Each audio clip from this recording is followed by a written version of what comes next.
नमस्कार, आप देख रहे हैं न्यूज फॉर नेशन और मैं हूं प्रियदर्शन। बिहार की सियासत पर अगर आप नजर डालेंगे तो पिछले 3 दशकों में बिहार की सियासत जिस एकमात्र शख्स के आगे पीछे घूमती रही है उसका नाम है लालू प्रसाद यादव। और लालू यादव भले ही मौजूदा दौर में आप स्वास्थ्य लाभ ले रहे हों, लेकिन अगर आप देखेंगे तो बिहार की सत्ता में उनके ही बेटे काबिज हैं, यानी कि तेजस्वी यादव काबिज हैं।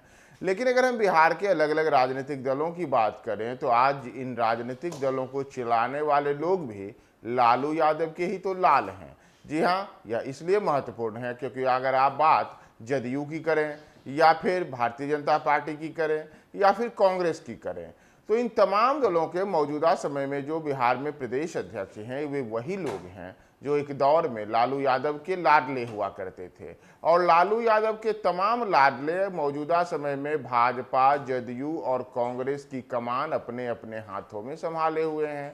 भारतीय जनता पार्टी ने हाल फिलहाल ही सम्राट चौधरी को अपना बिहार प्रदेश भाजपा का अध्यक्ष बनाया है और एक दौर में सम्राट चौधरी लालू के सबसे प्यारे लाडले कहे जाते थे। अगर आप याद कीजिएगा तो यही सम्राट चौधरी वर्ष 1999 में राबड़ी मंत्रिमंडल में मंत्री बनाए गए थे, लेकिन बाद में उनकी आयु को लेकर के विवाद हुआ था और उन्हें अपना मंत्री पद छोड़ना पड़ा था। और उसके बाद भी लंबे अरसे तक सम्राट चौधरी राष्ट्रीय जनता दल के साथ जुड़े रहे। फिर बाद में राष्ट्रीय जनता दल छोड़ने के बाद वे जदयू में शामिल हुए और उसके बाद वर्ष 2018 में सम्राट चौधरी ने भाजपा का दामन थामा और मौजूदा समय में वे भाजपा के प्रदेश अध्यक्ष की कमान अपने साथों में ले चुके हैं। तो ये तो बात रही भारतीय जनता पार्टी के कि सम्राट चौधरी जो एक दौर में लालू के लाडले कहे जाते थे, उनके हाथों में आज देखिए भारतीय जनता पार्टी की कमान है। लेकिन इससे कुछ अलग स्थिति जदयू की भी नहीं है। अगर जदयू के मौजूदा बिहार प्रदेश अध्यक्ष की बात करेंगे तो उमेश कुशवाहा के राजनीतिक करियर पर अगर ध्यान देंगे तो उमेश कुशवाहा भी लालू यादव की ही पाठशाला से निकले हुए नेता हैं। उनकी भी जो सियासत की शुरुआत हुई है वह लालू यादव के इर्द गिर्द से ही हुई है। लालू यादव के सहारे ही उन्होंने अपनी राजनीति में अपने आप को आगे बढ़ाया और मौजूदा समय में स्थिति है कि उमेश कुशवाहा भी अब राजद का दामन छोड़ करके नीतीश के साथ आ चुके हैं और नीतीश ने उन्हें सबसे अहम जिम्मेदारी देते हुए बिहार में जदयू के प्रदेश अध्यक्ष की कमान सौंप दी है। दरअसल जदयू के मौजूदा प्रदेश अध्यक्ष उमेश कुशवाहा ने पहली बार वर्ष 2005 में राजद के टिकट से ही वैशाली जिले के जंदाहा से चुनाव लड़ा था, लेकिन वे उस चुनाव में दूसरे नंबर पर रहे थे। इसी जिले के महनार से वे विधानसभा का दूसरा चुनाव निर्दलीय की हैसियत से वर्ष 2010 में लड़े, लेकिन इस बार भी उनकी हार हुई। फिर तीसरे प्रयास में वर्ष 2015 में महनार विधानसभा से इनकी जीत हुई और संयोग से उस साल राजद और जदयू में चुनावी तालमेल था। राजद की मदद और जदयू के टिकट पर कुशवाहा विधानसभा पहुंच गए, लेकिन वर्ष 2020 में एक बार फिर से राजद का सहारा नहीं उन्हें मिला और राजद उम्मीदवार वीणा देवी के हाथों उमेश कुशवाहा की हार हो गई। लेकिन उसके बाद फिर से राजनीति बदली और उमेश कुशवाहा अब जदयू में हैं। जदयू में होने के कारण अब उन्हें जदयू का बिहार प्रदेश अध्यक्ष बनाया गया है, यानी कि वर्ष 2005 में राजद से अपनी राजनीतिक पारी की शुरुआत करने वाले उमेश कुशवाहा मौजूदा समय में जदयू के अध्यक्ष बने हुए हैं। और इससे अलग कुछ कांग्रेस की भी स्थिति नहीं है। कांग्रेस के मौजूदा बिहार प्रदेश अध्यक्ष डॉक्टर अखिलेश सिंह ने अपने राजनीतिक जीवन में कुल 5 चुनाव लड़े, 2 बार जीत हुई है। पहली बार वे राजद के ही टिकट पे वर्ष 2000 में अरवल से विधानसभा के लिए चुने गए थे।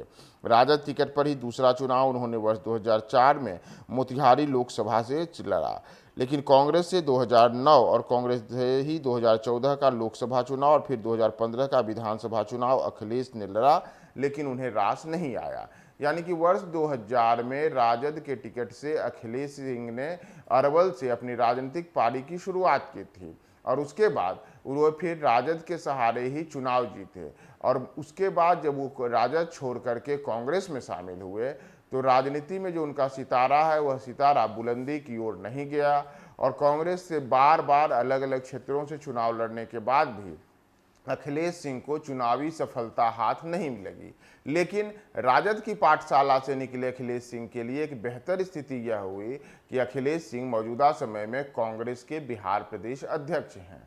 और इतना ही नहीं, अगर आप भारतीय जनता पार्टी के जो निवर्तमान बिहार प्रदेश अध्यक्ष हैं संजय जायसवाल, उनकी बात करें तो संजय जायसवाल ने भी अपने राजनीतिक पारी की शुरुआत लालू यादव के साथ मिलकर के की। लालू के ही हाथ को पकड़ करके संजय जायसवाल ने अपनी राजनीतिक पारी को आगे बढ़ाया और सबसे पहली बार वे चुनाव जीते और उसके बाद लंबे अरसे तक लालू यादव के साथ रह करके ही राजद की नीतियों को ही आगे बढ़ाते हुए संजय जायसवाल अलग ने राजद के साथ मिलकर के लंबी राजनीतिक पारी खेली। लेकिन बाद में वे राजद को छोड़े और भारतीय जनता पार्टी में शामिल हुए और उसके बाद उन्हें को भी बिहार प्रदेश भाजपा का अध्यक्ष बनाया गया। मौजूदा समय में जैसा मैंने आपको बताया कि सम्राट चौधरी बिहार प्रदेश भाजपा के अध्यक्ष बने हैं, तो उनके भी राजनीतिक कैरियर की शुरुआत लालू यादव की पाठशाला से हुई। राजद के ही नेता के रूप में रहे और राजद के जो नेताओं में रहे, लालू के जो लाडले कहे गए, चाहे वो सम्राट चौधरी हों, चाहे वो उमेश कुशवाहा हों या फिर अखिलेश सिंह हों, ये सब राजद से ही निकले, लालू की ही पाठशाला से निकले और मौजूदा समय में अब अलग अलग दलों के बिहार प्रदेश अध्यक्ष की कमान अपने अपने हाथों में संभाले हुए हैं।